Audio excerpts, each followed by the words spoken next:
My job is to help kids cope with being in the hospital, to prepare them for their procedures, to help them cope with their new illnesses, and to provide a sense of normalcy while they're in the hospital. I worked with a little boy about 8 years ago. He was a 7-year-old boy with bottleneck glasses that fell to the tip of his nose that he'd always push up.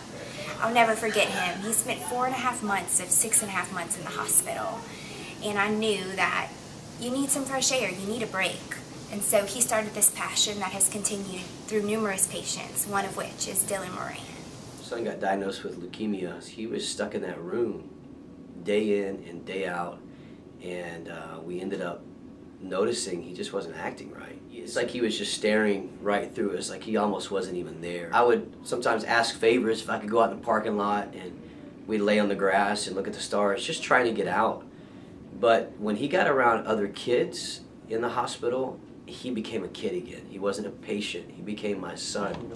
And those times, I think, really helped his developmental stage. It helped his growth from recovery.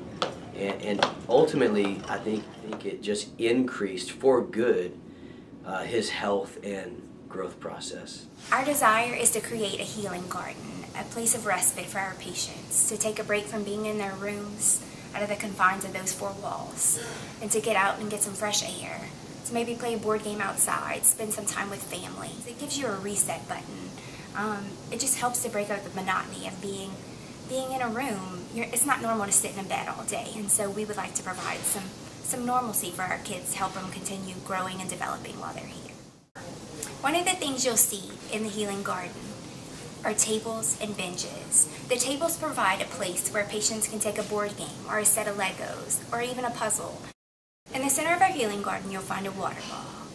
The sound of water and from a fountain is one of the most tranquil sounds you'll ever hear. This is a lasting legacy. This is a permanent structure that's going to help patients this year and years to come. There's naming opportunities. You can donate something in honor of someone you love. And it's something that is not going away. It's something that will last and that your family can see for years to come. Please give.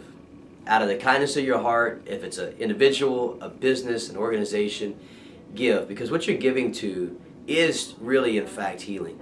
Thank you.